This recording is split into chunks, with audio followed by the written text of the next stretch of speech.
I'm curious, how do you feel about plant work before harvest? How early do you start with, or do you at all? Do you start thinning out the canopy, stripping fan leaves in flower before going to dry, or are you doing it in the dry room once plants are hung? Done both.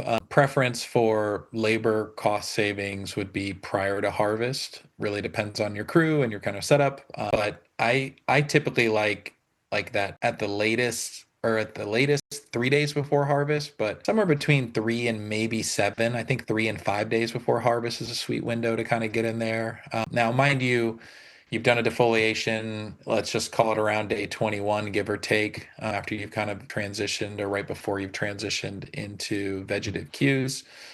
And then again, in that traditional kind of 45 day, there might be a light brush up potentially. But just because those leaves have to get off there and it's easiest to do it while the plant is up, right? I wouldn't want to do like a heavy pre harvest defoliation 10 or 14 days prior.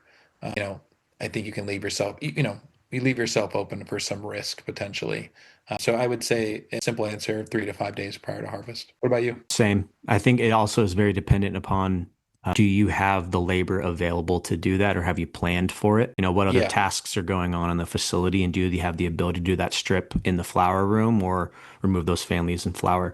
Sometimes I see it both, where you basically get as much as you can maybe the day before harvest, removing a lot of the fan leaves that are just going to encumber the drying process. Because what happens is they start to wilt and then essentially encapsulate those buds and it prevents an even dry if you're doing a whole plant hang if you have too many fan leaves in that room. And so removing a lot of those large fan leaves, there's no benefit of drying them in the dry room. It helps to encourage a more even dry and reduce the risk of like bud rot and mold in the dry room as well. So I think if you can get a head start on it in the flower room, that's great.